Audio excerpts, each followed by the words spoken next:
Hello, everybody. I'm a practicing therapist and I'm also a doctoral student of psychology. Today, I want to talk about this internal conflict that avoidants have when they feel like they love you. There are two conflicting feelings. It's the fact that you give them peace, but also if you leave, their vulnerability will be exposed and they will lose that peace, and therefore they will have to face a surplus of emotions to which they are uncomfortable with. And so it's really the fear, it's like the conflict between wanting you and also losing you. And of course, there's a more detailed way. And so, why is this important? It is important because in avoidant, most of them have to go through this conflict to understand that they love you. And if you feel like you're at this stage where you kind of feel like your partner is struggling with this, because what happens is they're starting to pull away a little bit more, they're off and on, they keep coming back, and every time they come back, the relationship's a little bit deeper.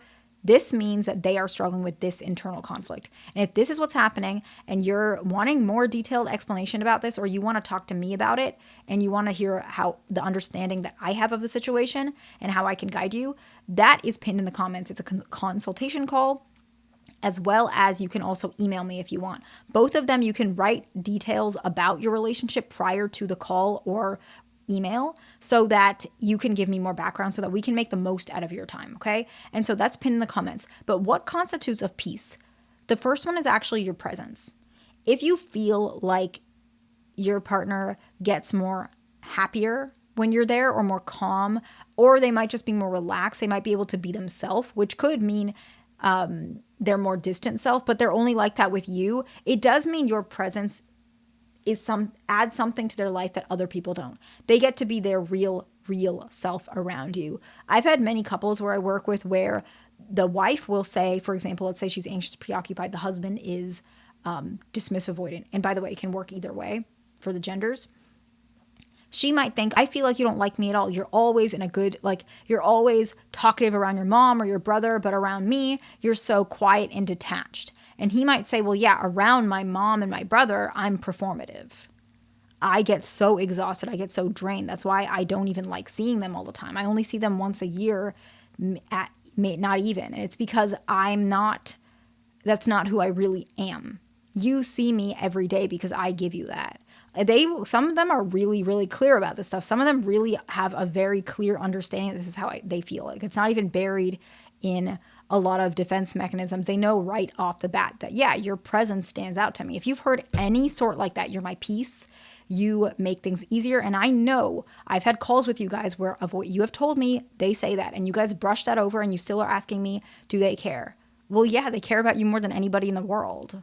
This is not just something very light. It's serious to them. Your presence counts as peace, and they are going to have this internal conflict.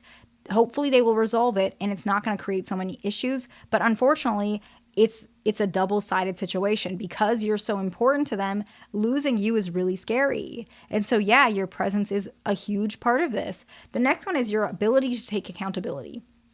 So a lot of times you guys will take accountability and you'll think, oh, does this mean that I'm being taken advantage of? Does it mean that I'm always the one changing? Perhaps I don't know the details of your full relationship. However, there's one part of this I think you guys miss a lot. The fact that you're able to take accountability is the exact reason why you're the only person they want.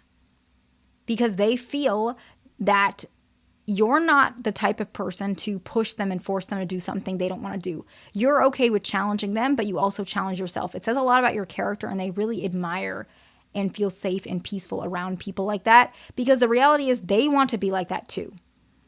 Anxious, preoccupied individuals, they get really attracted to avoidance because there's a part of them that wants to be confident and independent like them. You taking accountability and being more comfortable adjusting yourself, it is very attractive to them, and it also makes them want to model that behavior too. And so they are drawn and attracted to you. So you are very peaceful to them because of that. The low frequency of disagreements is the next one. And if you are a person who doesn't argue a lot, or you're trying not to, and you try to keep the peace, and you only have disagreements when it really does matter, which is good, that's normal, they find you incredibly, I don't even know how to explain that. There's nothing in the world that can replace this feeling when an avoidant feels like your presence, the fact that you take accountability, and there's not much arguments. You're a person that they probably will never let go of. But that's the scary part, because what if you let go of them? That's the next part we'll talk about. And the last one is, if you've been together for a long time, a lot of people don't realize that this is one of the most I guess, the strongest evidence that you are the person an avoidant wants. Avoidants do not put effort into anything that doesn't matter. A lot of fearful avoidants, they will hold on to something that they've had for like so many years, even if it's like I don't know, it's a shirt with holes in it, socks with holes in it. They will just hold on. Dismissive avoidants do that as well, but so many fearful avoidants especially, and they will hold on to that forever because it's what's safe. It's what they want. Nothing is better than that for that category. And that's what they do with people. If they've been with you for a long time, you're the one. And why does this make a conflict in them? Because there's that fear of loss, okay? So let's talk about the fear of loss next. When you express what you want in a logical way without ultimatums, they know that you're not going to leave just for an irrational reason. They know that if you do leave, it's because you really put a lot of thought into it. And that means they might not ever get you back.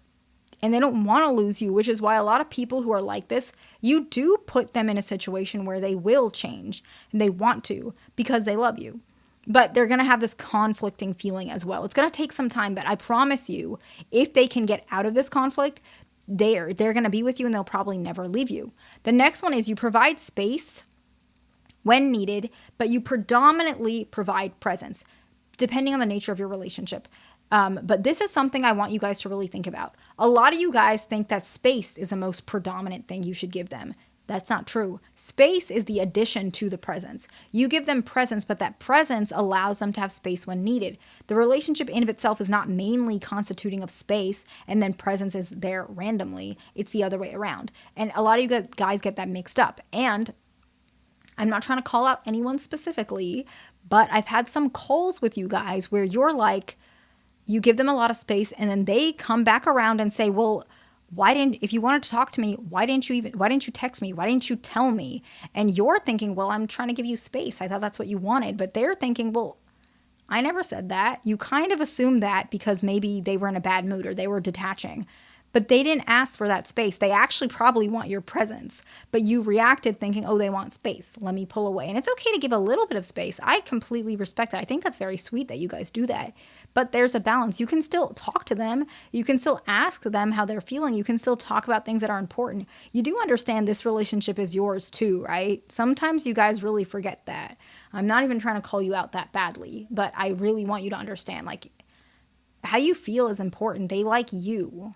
Right? They like you, they want you, they love you. So you have to be part of that. You can't just put away everything that you feel. Please remember that because you guys make that mistake a lot. Please. Okay. The next one is when you have your own source of happiness outside of the relationship, it makes them feel that you have things that matter and that if they leave, you still have a full life, which is normal. It's healthy, but it really makes them consider, I don't want to lose this person. Like they don't want to lose you. Avoidance, when they feel like this, they're not planning. They don't want to leave. They want to stay with you as long as possible because they don't want to lose that peace that you give, but they also are so afraid to lose the love that they have for you. That you, not the love itself, but the fact that you, the person they love, could potentially leave them because you have other things in your life and they need this. They need to know you can leave. Doesn't mean you will, but they need to know that at some point. The next one is you accept your partner's shortcomings without denial. This one's really important. A lot of people don't accept their shortcomings.